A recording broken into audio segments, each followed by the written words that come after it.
नमस्ते दोस्तों। भारत में जो पेट्रोल के प्राइसेस है वो 100 का आंकड़ा पार कर चुके हैं और ये काफी दिनों से पार कर चुके हैं। करीबन 2 महीने हो गए इंडिया में जो पेट्रोल है वो 100 के ऊपर ही चल रहा है। तो इसके बारे में हम इस वीडियो में ये देखेंगे कि हाल ही में जीएसटी काउंसिल की एक मीटिंग हुई है। जीएसटी काउंसिल की जो मीटिंग है उसकी अध्यक्षता की है भारत की जो फॉरेन मिनिस्ट्री है निर्मला सीतारमण, उन्होंने इसकी जो अध्यक्षता है वो की है। ये मीटिंग हुई है 17 सितंबर को लखनऊ के ताज होटल में। अब ये मीटिंग इसके लिए जरूरी थी क्योंकि पिछले 20 मंथ्स में यानी कि 20 महीनों के बाद में पहली बार है कि जो जीएसटी काउंसिल है उसकी मीटिंग हुई है और इसमें जो फाइनेंस मिनिस्टर है हर स्टेट के वो इसमें जुड़े थे, उनसे राय भी मांगी गई थी और इस पर कई मुद्दों पर चर्चा होने वाली थी। तो इसमें जो सबसे महत्वपूर्ण मुद्दा था लोगों का या फिर जो मीडिया में चल रहा था वो था पेट्रोल और डीजल के प्राइसेस का। क्योंकि अगर पेट्रोल और डीजल को जीएसटी के दायरे के अंदर लाया जाता है तो इससे पेट्रोल के प्राइसेस काफी ज्यादा कम हो सकते हैं। तो इस वीडियो में हम ये देखेंगे कि अगर पेट्रोल और डीजल को जीएसटी के अंडर लाया जाता है तो पेट्रोल की प्राइसेस क्या हो सकती थी। लेकिन इस मीटिंग में ऐसा नहीं कहा गया है क्योंकि जो स्टेट गवर्नमेंट्स है वो इसका अपोज कर रही है। तो स्टेट गवर्नमेंट अपोज क्यों कर रही है और निर्मला सीतारमण ने इस पर क्या राय दी है, ये सभी डिटेल हम इस वीडियो में देखेंगे। तो चलिए बिना देरी करते हुए शुरू करते हैं आज का वीडियो। तो सबसे पहले हमें एक बात समझनी होगी कि जो पेट्रोल है उसका डिस्ट्रीब्यूशन कैसा होता है। तो जो पेट्रोल है उसका डिस्ट्रीब्यूशन कुछ इस प्रकार होता है। जो क्रूड ऑयल है, जो कि 85% क्रूड ऑयल जो है वो हम एक्सपोर्ट करते हैं, यानी कि बाहर से जो देश है उनसे लेते हैं।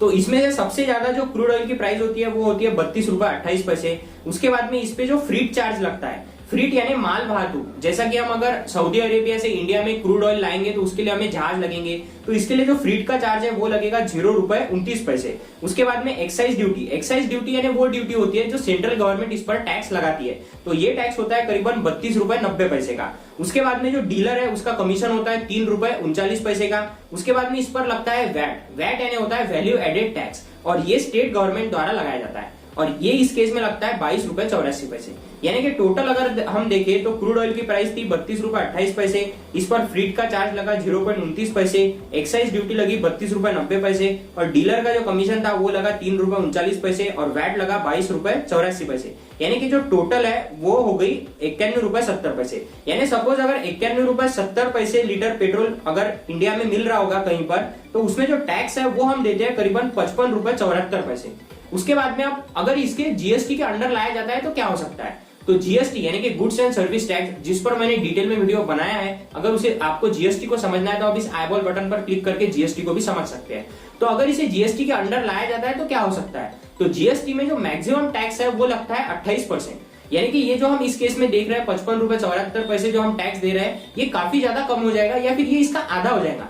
यानी अगर हम 51 रुपए 70 पैसे प्रति लीटर पेट्रोल अभी ले रहे हैं तो ये करीबन आ जाएगा 55 से 75 रुपए के बीच में हर इंडिया के शहर में। जब जीएसटी की शुरुआत करी गई थी सन 1 जुलाई 2017 को, तब इसमें से 5 जो मुद्दे थे वो इससे अलग रखे गए थे। ये 5 मुद्दे कुछ इस प्रकार के थे। Petrol, diesel, jet fuel, natural gas और क्रूड ऑयल को इसमें से हटा दिया गया था। लेकिन अब ये बात आ रही है क्योंकि पेट्रोल की प्राइसेस कंटिन्यू बढ़ रही है, इसलिए इसे जीएसटी के अंदर लाने का जो विचार है वो केंद्र सरकार कर रही है। तो जब राज्य सरकारों से इसके बारे में इस मीटिंग में पूछा गया तो राज्य सरकारों का ये कहना आया कि वो इसका अपोज कर रहा है। अब वो इसका अपोज क्यों कर रहा है ये काफी महत्वपूर्ण बात है। तो जो महाराष्ट्र के फाइनेंस मिनिस्टर है उनका नाम है अजित पवार, उन्होंने ये कहा है कि हमारा अभी जो जीएसटी का थकाया है यानी कि 32,000 कोटी रुपए जो है वो हमें अभी भी सेंट्रल गवर्नमेंट से हमारे जीएसटी के लेने हैं। उसके बाद में अगर हम बात करें तो वैट, जैसा कि मैंने आपको बताया स्टेट गवर्नमेंट वैट टैक्स लगाती है, तो इसके वजह से जो रेवेन्यू आता है स्टेट गवर्नमेंट को वो काफी ज्यादा प्रमाण में आता है। और अगर ये रेवेन्यू कम हो जाता है तो जो स्टेट गवर्नमेंट है यानी जो स्टेट गवर्नमेंट है उसे काफी ज्यादा मुश्किल हो सकती है स्टेट को चलाने के लिए, इसके लिए वो अपोज कर रहे हैं। उसके बाद में अगर हम बात करें केरला की, तो हाल ही में जो केरला की हाई कोर्ट है उन्होंने ये कहा था सेंट्रल गवर्नमेंट को कि आपको इस पर विचार करना चाहिए क्योंकि लोगों के हित का ये निर्णय है। क्योंकि अगर जीएसटी के अंडर पेट्रोल और डीजल आ जाता है तो ये लोगों के लिए काफी अच्छी बात हो सकती है क्योंकि लोग पेट्रोल के लिए काफी ज्यादा पैसे मूंझ रहे हैं। उसके बाद में अगर हम बात करें तो हाल ही में एक रिपोर्ट भी आई है जिसमें लोगों से ये पूछा गया था कि क्या आप ये चाहते हैं कि जीएसटी के अंडर पेट्रोल आना चाहिए, तो 77% लोगों ने ये कहा था कि हम ये चाहते हैं कि जीएसटी के अंडर जो है वो पेट्रोल आना चाहिए। तो आपको क्या लगता है जीएसटी के अंडर पेट्रोल आना चाहिए या फिर नहीं आना चाहिए? आपकी राय मुझे कमेंट बॉक्स में जरूर बताइए। उम्मीद है वीडियो आपको पसंद आया होगा। वीडियो अगर पसंद आया तो वीडियो को ज्यादा से ज्यादा शेयर कीजिए।